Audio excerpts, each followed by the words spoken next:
กลุ่มพวกเราจะมานำเสนอวิธีป้องกันตนเองหลีกเลี่ยงจากโรคติดต่อทางเพศสัมพันธ์เอดส์การตั้งครรภ์โดยไม่พึงประสงค์ค่ะ1. โรคติดต่อทางเพศสัมพันธ์เกิดจากการมีเพศสัมพันธ์กับผู้ที่มีเชื้อชนิดต่างๆโดยไม่ป้องกันไม่ว่าจะเป็นการร่วมเพศผ่านทางช่องทางภาวนา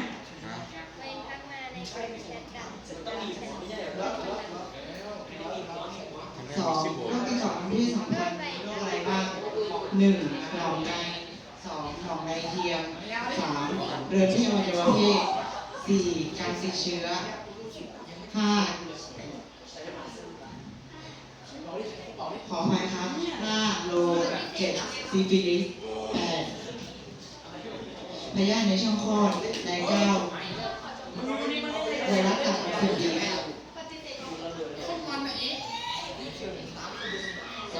อาการของโรคติดต่อทางเพศสัมพันธ์อาการของโรคติดต่อทางเพศสัมพันธ์จะแตกต่างออกไปตามชนิดของโรคแต่สามารถสังเกตได้ดังนี้ครับมีตัวขาวผิดปกติตัวขาวไม่ดีปัสสาวะแสบใสมีอาการระคายเคืองที่อวัยวะเพศ 4. โรคติดต่อทางเพศสัมพันธ์ป้องกันอย่างไร 1. การใช้ถุงยางอนามัยอย่างถูกวิธี 2. มีผู้นอนคนเดียว 3. การฉีดวัคซีนป้องกันเชื้อ HIV 4. รักษาความสะอาดร่างกายครับขอบคุณครับ